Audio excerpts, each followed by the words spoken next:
Por el principio. Un museo por los orígenes en primera persona.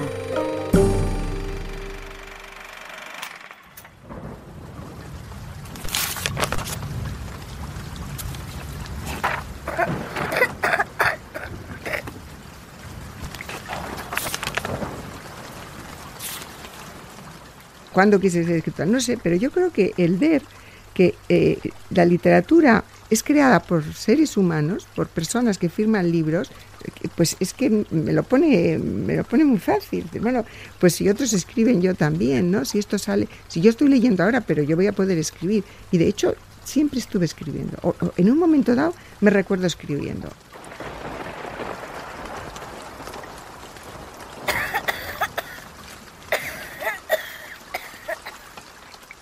Es verdad que todas las convalecencias de mi vida, pues sí que me han proporcionado esos ratos de soledad, esos ratos de más de valor de la lectura, de la literatura, y yo creo que eso sí que me ha llevado mucho también al poder escribir, al escribir.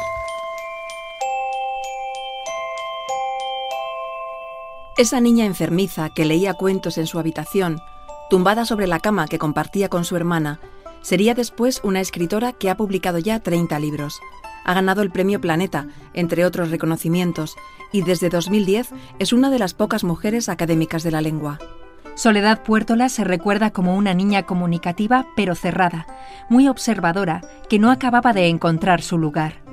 Vivió una infancia de interiores en la que se desplegaba todo un mundo de mujeres formado por sus hermanas, sus abuelas y su madre.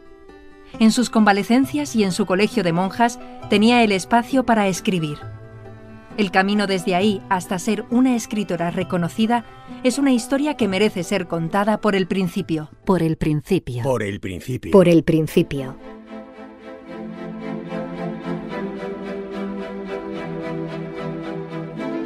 Soledad Puertolas nació en 1947 en Zaragoza, el día de San Blas, y lleva Blasa como segundo nombre. Nació en su casa, en la calle San Clemente, una bocacalle del Paseo de la Independencia, la calle más importante de Zaragoza, el centro comercial y social de la ciudad. Soledad pasó su infancia entre dos ciudades, Zaragoza, de donde era su padre en los inviernos, y Pamplona, en los veranos, con la familia de la madre. En 1961, por problemas económicos, la familia se mudó a vivir a Madrid. Ella tenía 14 años. De Zaragoza dice que recuerda las 4 calles de su infancia. El edificio donde nací, en la calle San Clemente, esquina con Inocencio Jiménez, que es un callejón que va a Santa Engracia, eso lo hizo mi abuelo, lo hizo hacer mi abuelo, porque abajo estaba el sótano que era tienda de telas, era almacenes Puertolas. Y entonces él hizo cierta fortuna, digamos, con esto.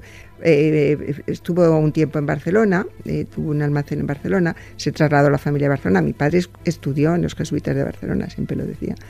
Y se hablaba muy bien catalán, mi padre. Tenía mucha facilidad para los idiomas, mi padre, para las lenguas. Es que hablaba todo lo que le pusieras por delante.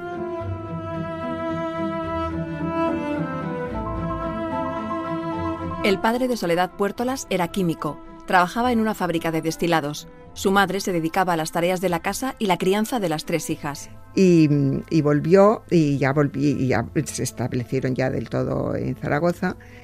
Y bueno, pues toda la casa era de la familia, ¿no? De todo. Nosotros vivíamos en el tercero izquierda, la abuela paterna en el principal, y luego pues había familia por aquí. Luego ya se fueron, luego la familia se arruinó por una serie de circunstancias, pero y los pisos se fueron vendiendo y solo quedaba la abuela en el principal y nosotros en el tercero izquierda.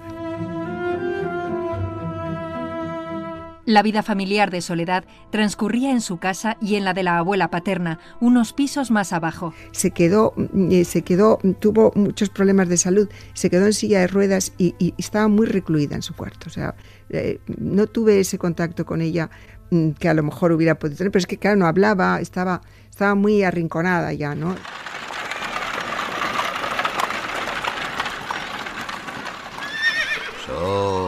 Niños, no os alejéis mucho, que nos iremos pronto. Señora, ¿cómo está? ¿Tiene frío? Estoy bien. ¿Seguro que no quiere que la bajemos? Entre Manolo y yo podemos. No, prefiero quedarme aquí. Entonces deje que le ponga esta manta sobre las piernas, que aquí dentro también hace mucho frío. ¿La ayudo con algo? Sí, coloca la manta por el otro lado, por favor, que voy a ver a los niños. Soledad, Julito, bajaos de ahí, que os podéis caer. Inés, ¿Sí, señora? acércate a ese puesto de castañas y compra unos cucuruchos para los niños. Ahora mismo, señora. Manolo, échale por favor un ojo a los niños mientras voy a por las castañas. Sí, vete tranquila. Aunque sí recuerdo una cosa que siempre le he agradecido siempre, que es que ella le gustaba mucho llevar a sus nietos todos los domingos en coche de caballos. Se alquilaban coche de caballos porque ella había sido una mujer muy de mundo. Muy de mundo. Había ido a los festivales de Salzburgo, había ido a balnearios, una mujer enormemente de mundo, muy despilfarradora. De hecho, la ruina viene por ahí, claro. Y de otras circunstancias, pero bueno, digamos que la capacidad de despilfarro de la abuela es importante.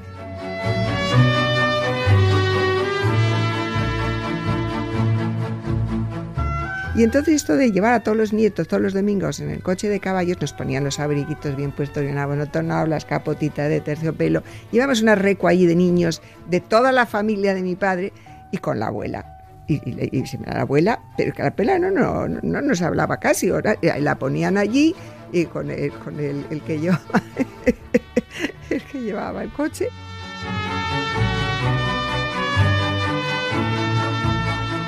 Y todos allí, unos en el pescante. Yo muchas veces iba en el pescante con mi pequeño primo Julito, que ha sido mi compañero de juegos de siempre. Y bueno, pues eso sí que recuerdo que era un momento muy glorioso, ¿no? De ir todos los primos allí al coche de caballos. Y vamos al Parque del Cabezo.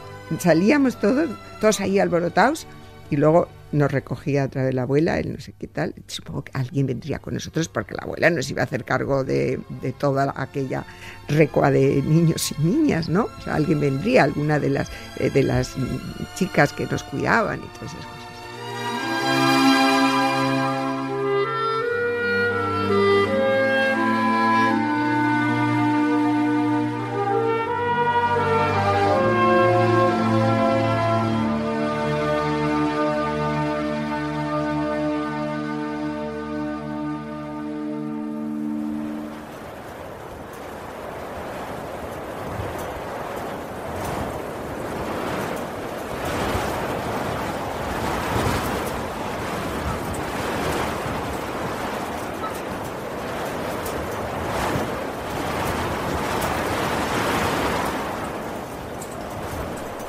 El cierzo es un viento fresco y muy seco que condiciona la vida en Aragón, en la Ribera de Navarra y en La Rioja.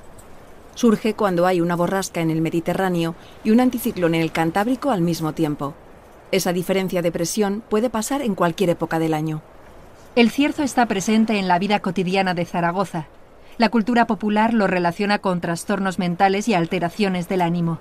Su sequedad extrema afecta a los cultivos y sus ráfagas, que este año se han acercado ya a los 100 km por hora, son un riesgo meteorológico importante que multiplica los accidentes. Es difícil esconderse del cierzo en cualquier parte de Zaragoza. Hay calles en las que parece que se fabricara el viento. Soledad Puertolas recuerda cómo cada mañana, cuando iba con su hermana al colegio, cruzaban un callejón en el que se tenían literalmente que agarrar para no salir volando. Supongo que seguirá, habrá días de viento, pero yo todas las mañanas recuerdo la sensación de ir al colegio y era como una carrera contra el viento, ¿no? Como verdaderamente andar contra el viento.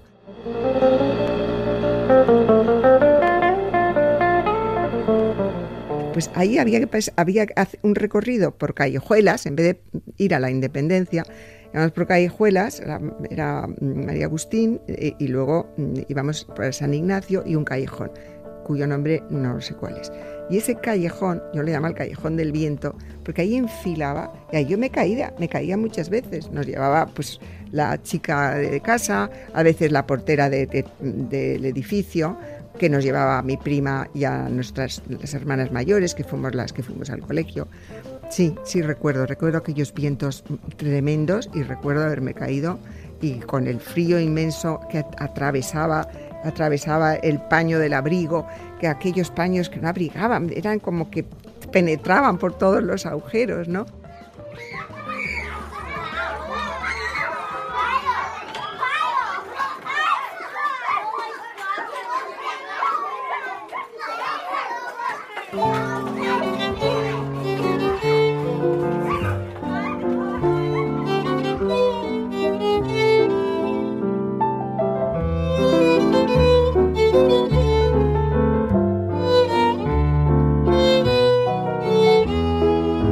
Con la llegada del franquismo y su afinidad con los principios pedagógicos del catolicismo más reaccionario, las escuelas volvieron a separar a los niños y a las niñas. La educación femenina estaba supeditada a las labores del hogar y a la preparación del matrimonio. Se hizo obligatorio impartir las asignaturas de educación física y política, y se unificaron las asignaturas domésticas bajo el nombre general de hogar, que incluía nociones de economía doméstica, labores, corte, zurcido, trabajos manuales, cocina y música. Soledad Puertolas iba a un colegio de monjas, el Sagrado Corazón. Hoy día es un colegio católico concertado y sigue teniendo una gran tradición en Zaragoza. Con uniforme de lana azul marino en invierno y uniforme de piqué blanco para días especiales, ella recuerda a la monja que era su profesora de costura y que vigilaba cada puntada. Yo recuerdo como con mucho cariño a la madre Suris, porque era cariñosa conmigo. También recuerdo con horror a la madre de que nos hacía, la que nos enseñaba costura, porque es que yo era una nulidad, como casi todas.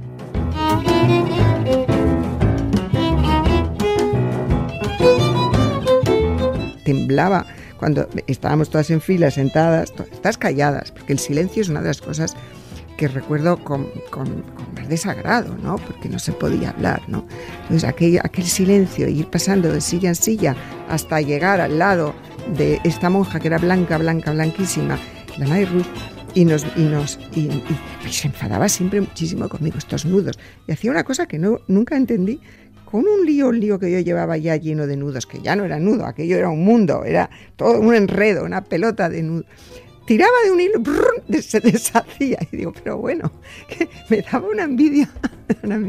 Y luego sí he aprendido algo, pero soy muy costurera, yo curiosamente, se me lleva de la madre Ruiz, porque desde luego yo coso pues, como puedo, pero me gusta mucho recomponer cosas y me divierte todo lo de la costura.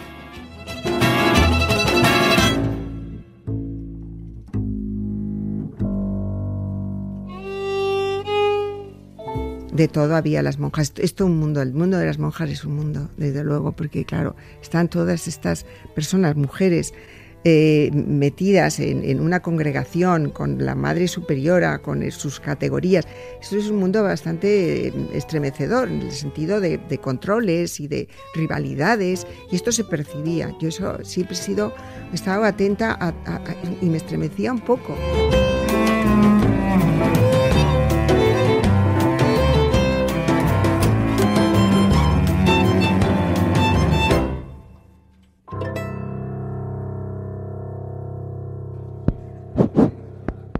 Tengo el orgullo de dirigir este colegio que está formando a las mujeres, madres y esposas del día de mañana.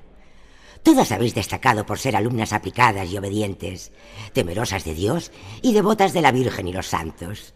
A continuación, la hermana Carmen Hacha entregará los premios a las alumnas más destacadas. Gracias, señora directora. Queridas alumnas, como hacemos todos los años, en este fin de curso iremos diciendo vuestros nombres e iréis pasando una a una a recoger vuestra corona de flores. Por favor, démosle el fuerte aplauso que se merecen. Laura Bosquejo Martín, Premio de Matemáticas. Elvira Sánchez Sandoval, Premio de Costura. María del Pilar Polo Conesa, Premio de Cocina. María Isabel González, Premio de Música.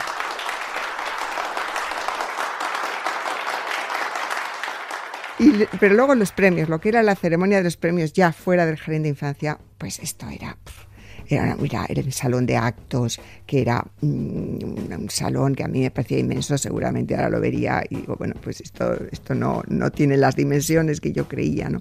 Pero me parecía imponente, todas las sillas, las filas, las niñas, como íbamos con un uniforme blanco ese día, por supuesto con los velos hasta el suelo, que la goma se resbalaba. Eso ha sido una de las cruces de los velos, porque a mí tenía un pelo muy resbaladizo, no se me quedaba la goma y venga, y no sé qué, y había que ponerse unas horquillas, luego las horquillas te dolían, luego los guantes blancos.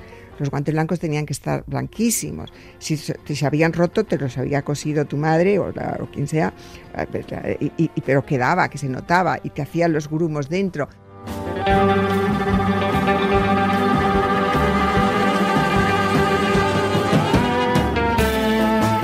Pero en los premios nos iban diciendo una a una los premios que nos daban, siempre, no sé, Puerto de Villanueva, tal, no sé qué, premio, tal, y te iban dando unas coronas que te las ponías y luego si te daban otra te la quitabas y te la ponías encima del velo. Tú aparecías con el brazo lleno de coronas si habías ganado muchos premios. y era un poco oprobioso para las que no tenían ni una corona. Pero luego estaba el accessit, que era simplemente una corona de laureles, porque las coronas eran con florecitas, eran preciosas, hechas de, pues también estarían hechas por las monjas, ¿no?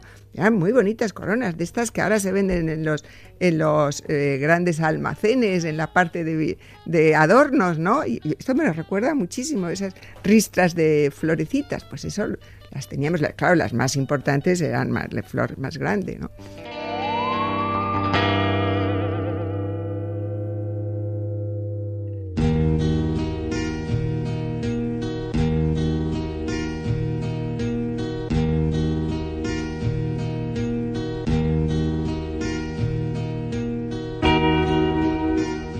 La madre de Soledad Puertolas era de Pamplona, religiosa y muy deportista. Iba en bici, nadaba, jugaba al frontón. Soledad recuerda que era caótica, desordenada, perdía cosas todo el rato, y ese desorden le daba un punto de libertad. Eso que mi madre no era una madre nada convencional, porque era, no sé, no era la típica ama de casa muy cuidadosa de la casa. Bueno, tenía un cierto ambiente de desorden ella a su alrededor, ¿no? O sea que eso la hacía muy distinta y la hacía también muy deseable por todos los primos y primas, porque la veían como más asequible, ¿no? Era enormemente asequible. Soledad recuerda los vestidos hechos por Nati, la costurera, en el cuarto de jugar de la casa con la supervisión de su madre. Bueno, le encantaba vestirnos, lo que es ocuparse de que estuviéramos bien. Efectivamente, es que ella empleaba mucho tiempo en eso porque le gustaba mucho, y ideaba cosas, como teníamos primas mayores, que a veces nos pasaban sus ropas, los arreglaba o imitaba lo que yo que sé, siempre estaba allí. Había una costurera que venía a casa un día a la semana y entonces mi madre y la costurera disponían. Mi madre no era... Luego cosió a mi madre. Cuando vinimos a Madrid ya años más tarde, mi madre se hizo tan costurera como yo, me dice luego con el tiempo. Le ha gustado mucho a mi madre todo esto, porque le gustaba la ropa.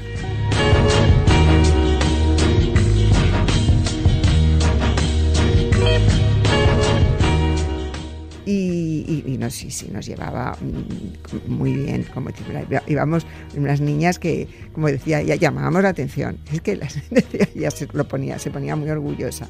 Dentro de que mi madre no era nada de presumir de nada, jamás la he visto presumir de nada, y ella misma era bastante descuidada, habiendo sido guapísima y siendo todavía. Pues ella no se preocupaba mucho, iba siempre bien, pero no ha sido una persona en absoluto presumida en absoluto. Y tampoco nos ha transmitido a nosotros la idea de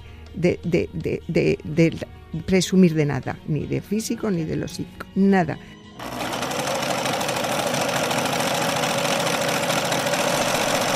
De niña tenía pesadillas con la máquina de coser, un miedo que le acompañaría en la vida adulta hasta el punto de pedir que bloquearan la Singer que encontró cuando compró su casa en Pozuelo. Ahí tuvimos un día una pelea, no sé si con mi hermana o con un primo, con quien sea. Me caí contra la máquina de coser y me hice una herida que todavía tengo la cicatriz, de la que estoy muy orgullosa, porque es como una cicatriz pues que certifica casi que he tenido infancia, ¿no? O sea, es como un carné de identidad, ¿no? Y ahí me queda. Y recuerdo que sí, que fue tremendo, fue una herida de esas muy honda, y con esa sangre que ya no es la sangre roja, sino la sangre casi negra, ¿no?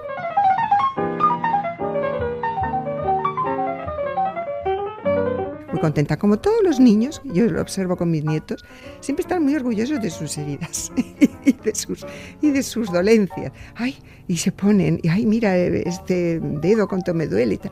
Es curioso esa necesidad de dar testimonio de la pena, del dolor o simplemente de los tropiezos que tienes.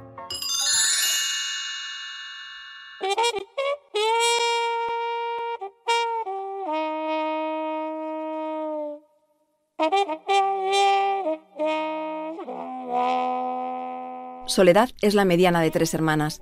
La mayor tiene 2 años más y la pequeña 9 menos. Ella jugaba mucho sola, con recortables y muñecas, y en esos ratos fabulaba y se inventaba compañeras de aventuras. Entonces, bueno, pues estoy en ese estado intermedio. Mi hermana, soy la segunda, entonces con mi hermana mayor me lleva 2 años, pero no hemos tenido esos espacios de jugar juntas, porque ella ha sido un carácter muy distinto del mío, o por lo menos yo no tengo ese recuerdo. Sí recuerdo que dormíamos en el mismo cuarto, eso sí yo recuerdo. Y un poco más adelante, sí recuerdo que yo siempre le contaba cosas, le hacía como una especie de resumen del día, y a ella eso le gustaba mucho, me lo pedía. Pero yo he sido siempre muy de relatar, ¿no? Entonces eso sí lo recuerdo. Pero es el momento en que quizá yo tenía ahí como más conexión con mi hermana la mayor.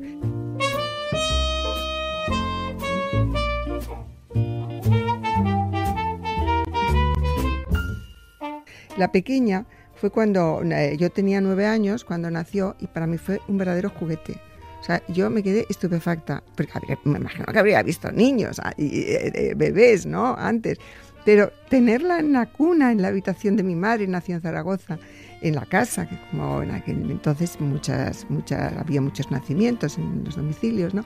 A domicilio, casi, ¿no? Y me quedé tan maravillada con aquel ser. Yo era aficionada a jugar a las muñecas, era muy también de recortables, creaba muchas historias, ¿no? Y entonces aquel ser vivo, tan mono, tan pequeñito, tan diminuto, vamos, me fascinó y me pasaba horas mirándola y fue para mí un juguete. Y esa es mi hermana segunda, Clotilde, la primera se llama Ana, que fue para mí como, te digo, como una especie de regalo real, o sea, un juguete real, ¿no? Siempre he tenido entonces esa relación con mi hermana como de estupefacción, de maravilla, de sentirme feliz con ella.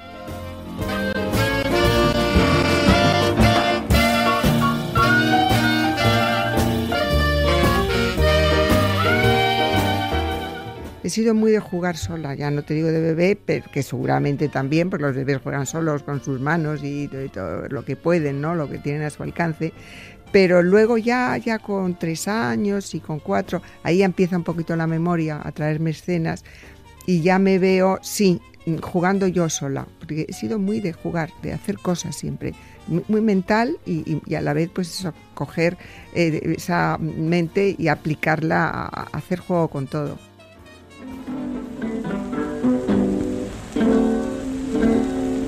Por la falda del Pirineo, casi en el centro de Navarra, sobre la eminencia que domina el valle, se alza la ciudad de Pamplona, todavía parcialmente ceñida por el cinturón de sus viejas murallas.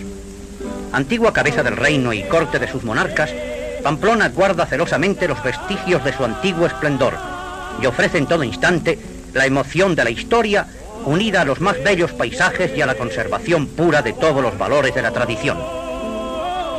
Se inicia la bravía y viril carrera. Saben los muchachos que les contemplan los ojos femeninos y eso aumenta su valor para no tener miedo al peligro. Avanza la riada de la bravura. En su zona moderna, Pamplona es una ciudad cuidada con exquisito celo municipal verdaderamente irreprochable. Pero se conserva también en sus calles estrechas, cargadas con la emoción de lo antiguo, el ambiente típico y pintoresco. Cada verano llegaba el viaje en coche a Pamplona, del blanco de Aragón a los amarillos y verdes de Navarra. Allí vivía su abuela, la madre de su madre, y con ella se instalaban todo el verano. Sí, cuando acababa el colegio caía el calorazo sobre Zaragoza, que era un calor que te morías, pues que hacía mi madre en casa con nosotras. Y además yo creo que me imagino que estaría deseando irse. De hecho, pues ella era muy feliz en Pamplona.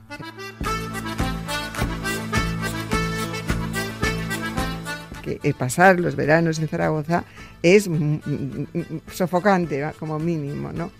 Y bueno, pues lo que teníamos más a mano y mi padre tenía que trabajar porque era una persona con necesidades de trabajo, tenía más remedio que no se tomaba vacaciones. Pamplona era la libertad. Llegaban 2 semanas antes de San Fermines y en cuanto empezaban las fiestas, las niñas se iban directas a las barracas al lado de casa de su abuela.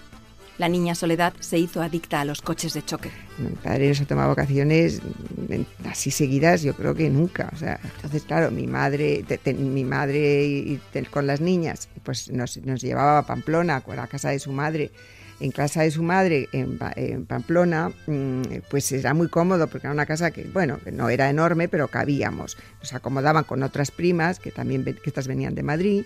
Y luego teníamos la suerte de tener que la tía Sole, que era mi madrina, que es hermana de mi madre, era la que se había casado con uno de Pamplona de toda la vida y tenían una huerta estupenda a orillas del Arga. Entonces allí luego hicieron una piscina y nos pasábamos el día allí en la huerta, en plan salvaje, en plan anciano. Era feliz. Y luego, antes de ir a la huerta, los jardines de la Taconera, que estaban enfrente de la casa de mi abuela, en la calle Chinchilla, que da prácticamente ahí, bueno, es que era también nuestro jardín particular, que no era jardín, aquello era las murallas, mazmorras, yo qué sé, unas cuestas tremendas, nos tirábamos destrozando todo nuestros trajes que mi madre preparaba para el verano, no, nada, aquello era tremendo.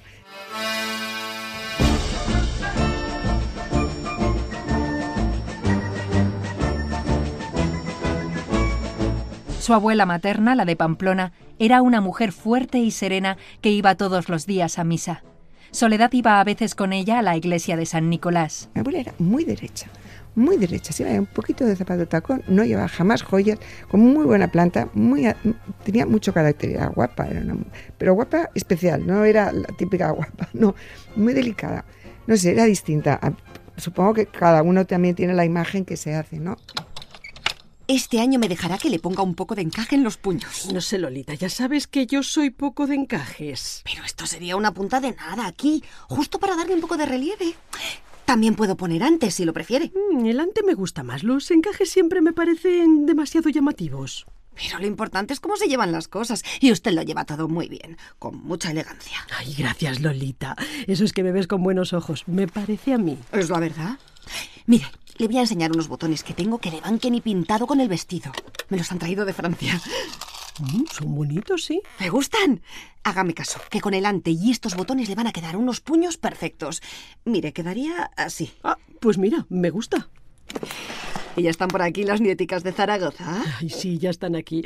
Ya sabes, 2 semanas antes de San Fermines ya las tengo correteando por toda la casa. ¿Estará usted muy contenta? Bueno, los niños siempre dan trabajo, pero también dan alegría a la casa.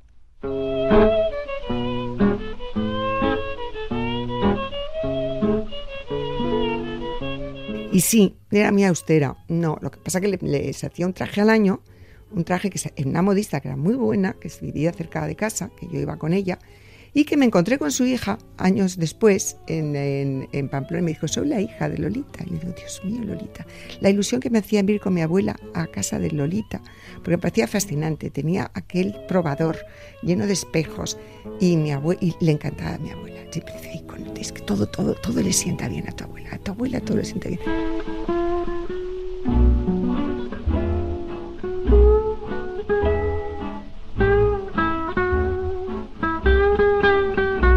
Hacía un traje al año que era el que se ponía para salir y para en determinadas ocasiones y luego ya en casa el del año anterior y se deshacía.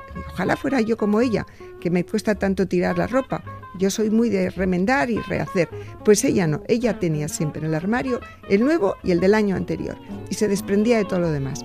Iba siempre elegantísima con sus 2 vestidos, claro, eran nuevos los 2 porque ella era muy pulcra.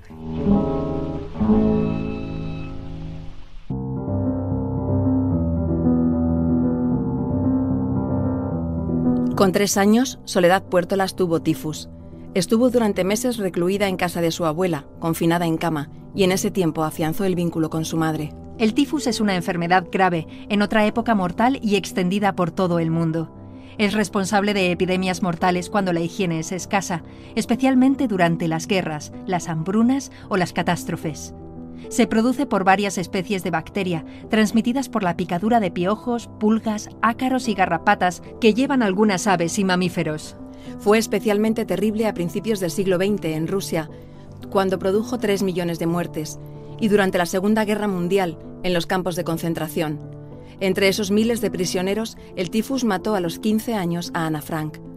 La epidemia, que se hubiera podido extender entonces por Europa, se paró por el gran uso de un nuevo descubrimiento, el DDT, un insecticida que mató a los piojos de millones de refugiados y que ahora está prohibido por sus efectos devastadores en la salud y el medio ambiente. Durante la larga convalecencia por el tifus, esa Soledad niña de 3 años se olvidó de andar. Hoy día cree que la literatura debe tratar la enfermedad, el dolor y las limitaciones. Sí, no, yo tengo la teoría, desde luego, y creo que es factible, de que, claro, el tifus no tenía en ese momento una medicación asequible. Bueno, no, es que no estaba, o sea, estaba la cloromicetina, pero no estaba comercializada. Entonces me la consiguieron por fin de extraperlo, y yo creo que me debieron dar cantidades excesivas, porque me curé, también se curó mi madre, que efectivamente la gente moría de tifus en aquel momento, ¿no? O sea, que no había, recién salida la cloromicetina, pues no había tiempo a divulgarse, ¿no?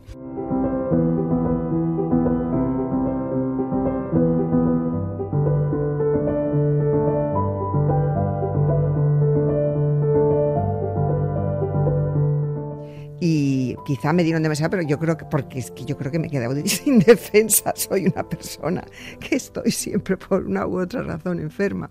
Y ya digo, bueno, pues mira, es el precio por haber sobrevivido al tifus. Esto es lo que yo me he dicho a lo largo de la vida, que he pasado temporadas desesperada con mi salud y siempre tal, y también con fibromialgia, que es posible que también venga de ahí, digo yo. Entonces, bueno, pues ya una vez que he llegado ya a una edad que, en fin, ya no me he muerto, ya, pues ya con 70 años ya puedes decir que has vivido, que ya, pues mira, sobreviví al tifus, larga vida.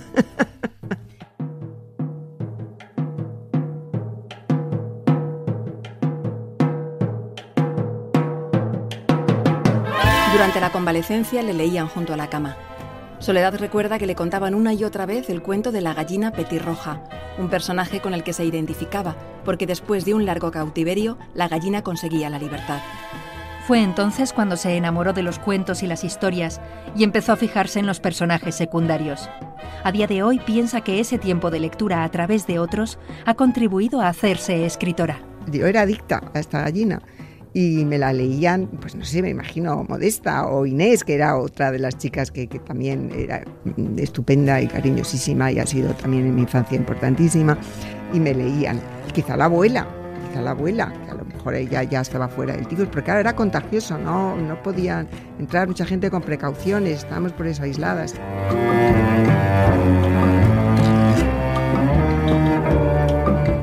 Y claro, sin embargo me dieron un periódico, ya había para cumplir 4 años, porque yo como soy de febrero, pues sería para entonces, para cumplir 4 años, y reconocía las letras y pude leer, porque se me habían quedado grabadas, y yo sostenía el cuento, que era un cuento grande, y además con unos dibujos horribles. Yo recuerdo una gallina horrible, pero no sé por qué me gustaba tanto, no lo puedo entender. Aquello que yo sostenía, pues reconocí todas las palabras, y eso, bueno, pues fue una especie de acontecimiento familiar, ¿no? Dije, no, pues mira, qué curioso. Y claro, debió ser muy importante para mí el reconocer todas las letras cuando me quedé, cuando luego de hecho no demostré ser nada superdotada, ni de buenas notas y tal, pero de superdotada nada.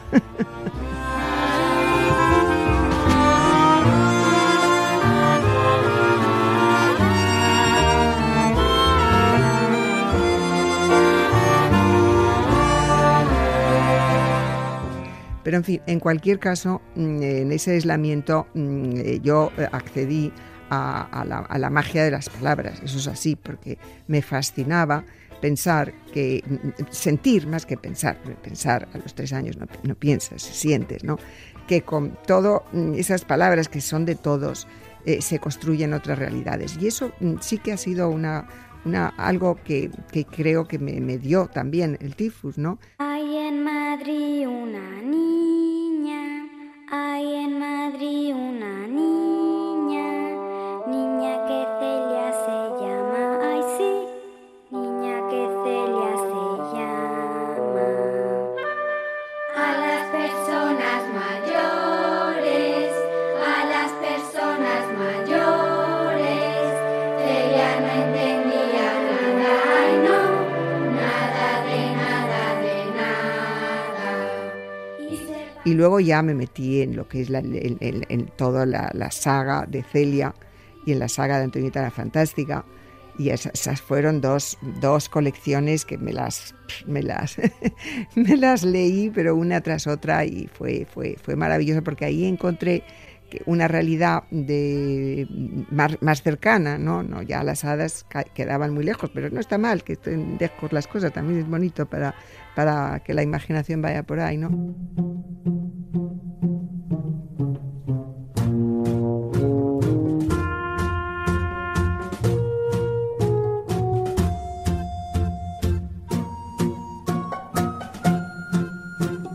Antoñita la Fantástica fue un personaje creado por Borita Casas, una escritora madrileña nacida en 1911, que era locutora en Radio Madrid.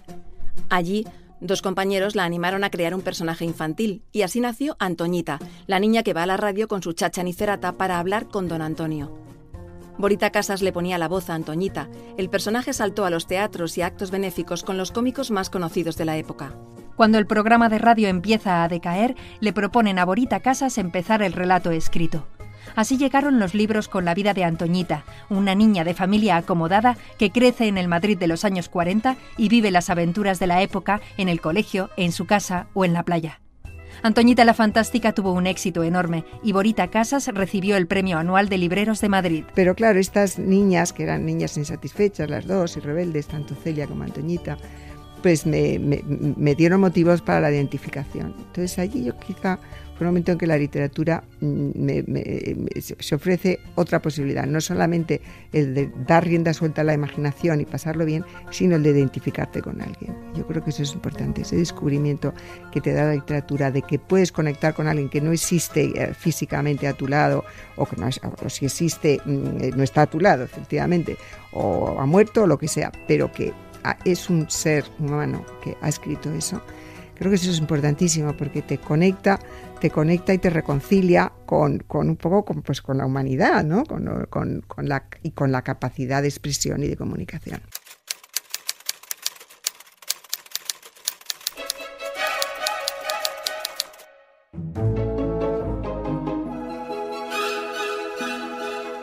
La niña Soledad Puertolas empezó después a leer novelas policíacas. Hoy se declara fan de Raymond Chandler y muy influida por la lectura de El largo adiós. De pequeña leía las novelas de Agatha Christie, que junto a las del Oeste y a las de Amor de Corín Tellado se vendían en los kioscos. Es más, bueno, viene con Agatha Christie, que es bastante juvenil, porque Agatha Christie yo creo que es una lectura que está casi allí. Yo lo recuerdo en la casa de mi abuela leyendo Agatha Christie, antes de habernos mudado a otra en Pamplona, que fue después de los 14 años, o sea que hacia los 14 años yo leía Agatha Christie, cosa que es perfectamente normal, porque Agatha Christie tiene una asequibilidad en sus obras que se puede leer.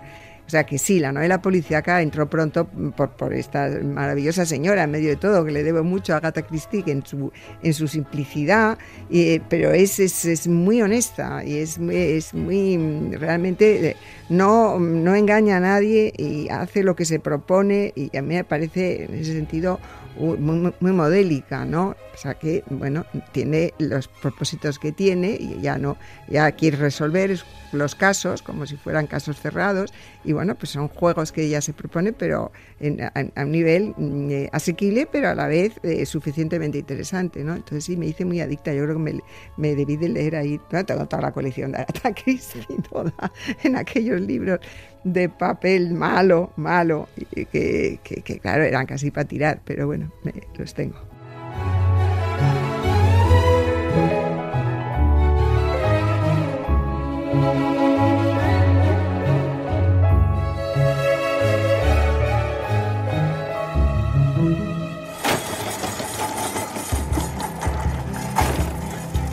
Además de la convalecencia por el tifus, Soledad Puertolas tiene grabada su operación de amígdalas. Hace algunos años, la operación de anginas era muy frecuente entre los niños, pero ya hace tiempo que los especialistas recomiendan evitarla para preservar el desarrollo del sistema inmunológico y de anticuerpos en los niños. Hoy en día, la operación de amígdalas en los más pequeños se delimita a casos muy específicos. Abrían la boca con una especie de aparato espantoso metálico, te sostenía así y te ponían una inyección. Eso es lo que a mí me habían dicho. Pero en mi caso no fue así, porque yo me negué a que me pusieran ese aparato nada más verlo, Pero a mí me operó un médico militar. Empezó un médico militar que pasaba consulta en su hospital militar. No sé cómo era aquello. La verdad son los misterios del pasado que dices, estaba todo muy mezclado. Entonces me cogió en brazos un soldado, uno de estos fuertes con su buen uniforme de campaña, de trabajo normal, no el, como es lógico, no el de fiestas. Y me cogió en brazos y fui vamos, él fue mis correas. Tuve una correa humana, ¿no? Y me negué a abrir la boca, abrí la boca y me dijeron, no te vamos a poner anestesia.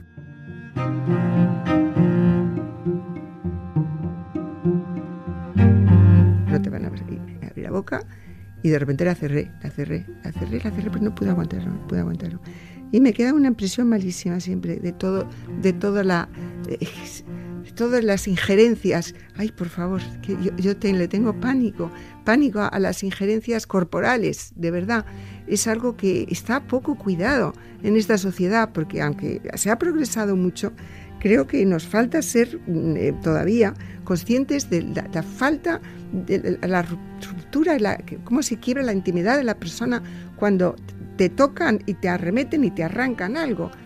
Yo creo que eso no es coherente, que los seres humanos no nos hayamos puesto más atención en estos cuidados, ¿no? No me parece coherente, me parece que nos faltamos al respeto a nosotros mismos, dejándonos en estas horribles habitaciones y estas máquinas que siguen siendo, son buenas y menos agresivas, lo que quieras, pero sigue siendo muy agresivo todo el tratamiento de la enfermedad y de la cirugía.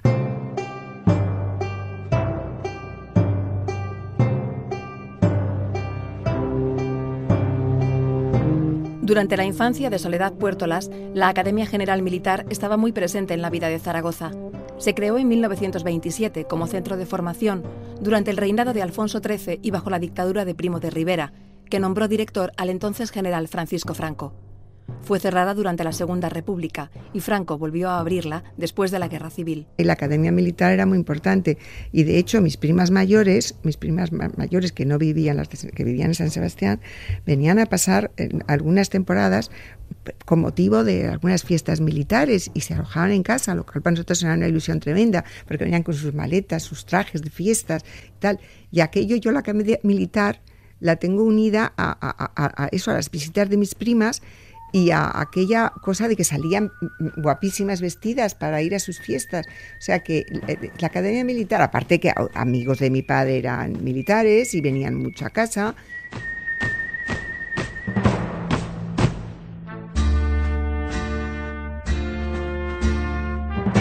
Entonces, pues sí, era parte de la vida de la ciudad, era muy presente, pero en un sentido que para mí era más decorativo, tengo que decir, de los uniformes, porque mi tío Quique, pues venía a veces con el uniforme porque había tenido no sé qué. Pues es que todo aquello de los uniformes, como lo de las procesiones, que mi padre también iba a las procesiones, estaba muy presente en la vida. O sea, que era algo que era parte de casi de la vida social familiar, ¿no?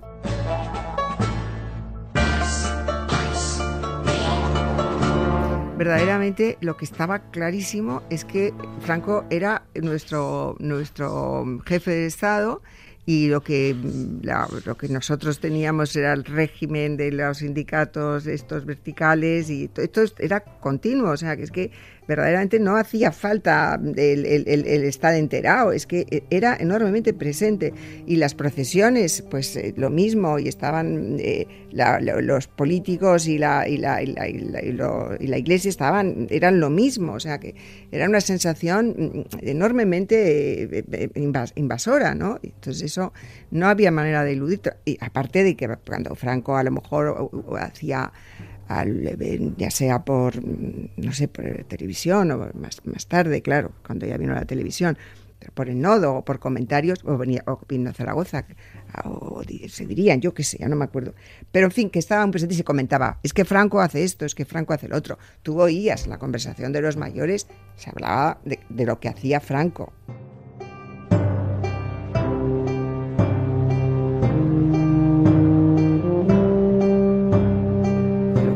De la guerra no, porque la guerra yo creo que todo el mundo ya cayó, ¿no? Aunque, y además a mi madre no le ha gustado nunca esto de las... horrible, ¿no? Las contiendas y todo esto. Mi madre ha sido muy conciliadora. Ella y mi padre, yo creo que en eso quizá ha tenido, pero en fin, así son las cosas y además es lógico, una frustración porque no le dejaba mi padre hablar de la guerra, no le dejaba. Le decía, mira, calla. Pero eso yo creo que es muy clásico en muchas familias. Mirad, un juguete redondo para los defensores del bien. Estuche agente federal FBI. 7 juguetes en un solo juego. ¡Alto a la ley! Estuche agente federal FBI. En los años 50 los niños pasaban más tiempo en la calle que ahora y jugaban a juegos que no requerían juguetes, más allá de las chapas o la cuerda de saltar. Además, los juguetes eran caros y había muchas economías familiares que no se lo podían permitir. Aún así, hacía furor la famosa muñeca Mariquita Pérez, los Mecanos y los Juegos Reunidos Hyper. Claro, las niñas éramos las de las muñecas y los niños, y que yo tenía primos abajo, que era la única niña era Isabel, que es la que murió, y eran todos chicos, y era mi amiga, íntima amiga de Julito, que yo le llamaba Julito entonces, y yo jugaba a los mecanos y a todo eso, y yo quería un mecano, pero no hubo manera de que me compraran un mecano, y pedí a los reyes, pedí un año un fuerte. Me fascinaban los fuertes con sus indios y todas esas cosas. Pues no, sus indios fuera, claro, pero de todo. Pero era fascinante los juegos de mis primos, no hubo manera, nunca me compraron un fuerte.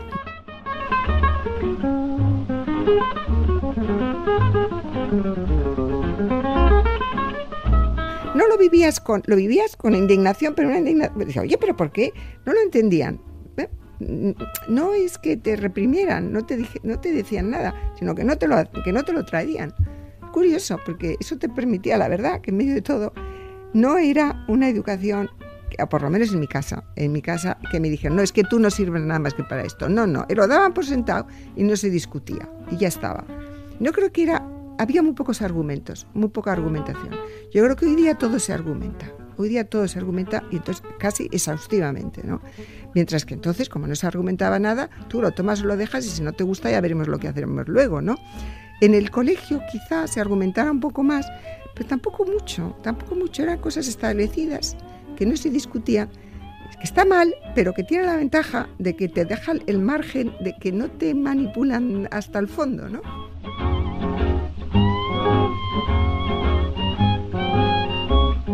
A pesar de la educación segregada por sexos, Soledad cuenta que, a diferencia de lo que oía en su entorno, sus padres la educaron a ella y a sus hermanas para que tuvieran estudios y no maridos.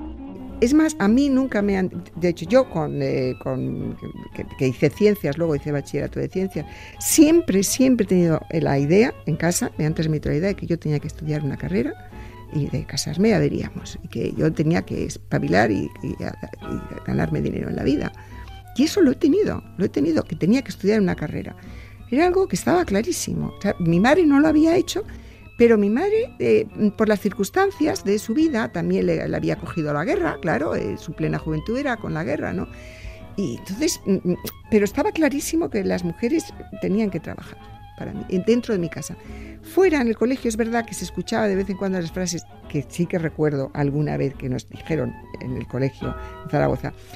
Ustedes, nos llamaban de usted, van a ser las hijas de los altos cargos, de los políticos, del alcalde, de no sé qué. Yo pensaba, no hay tantos alcaldes para tanta niña.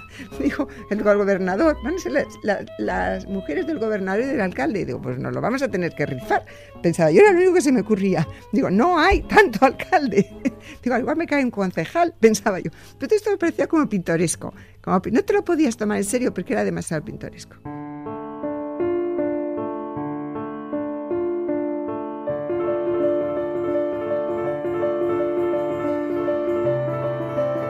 El verano pasado hice un viaje, el más largo de mi vida, por Oriente.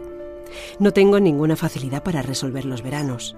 Ese mes de vacaciones en el que siempre tenía dinero en el bolsillo y que invitaba con extraordinaria facilidad a cualquiera que estuviera a su lado en ese momento, aunque no lo conociera de nada, aunque lo acabara de conocer.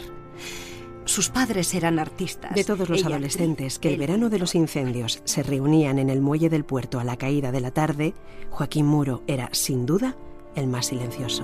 Se mantenía un poco al margen. Sin embargo, jamás faltaba de cita. Soledad Puertolas dice que escribe sobre lo cotidiano, que le parece una caja de sorpresas.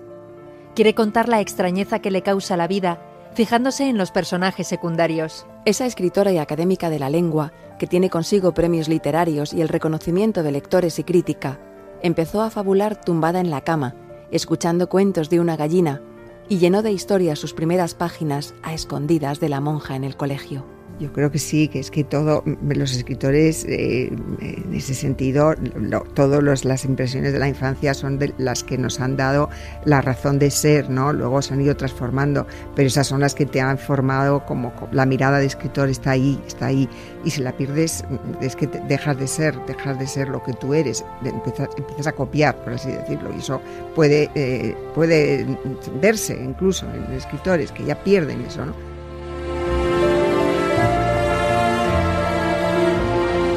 Y mientras tengas eso, pienso yo que vas a estar unida a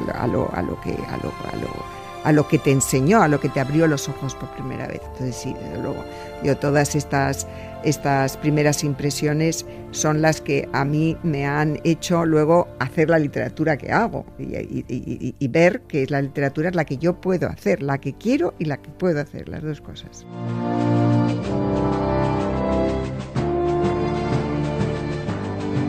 Por el principio, Soledad Puertolas. Dirección, producción, realización, guión, montaje y locuciones, Toña Medina y Ángeles Oliva. Interpretación, Ana Isabel Rodríguez, Rosa García Caro, Francisca González Sánchez y Julio López. Técnico de grabación, Juan Aranaz.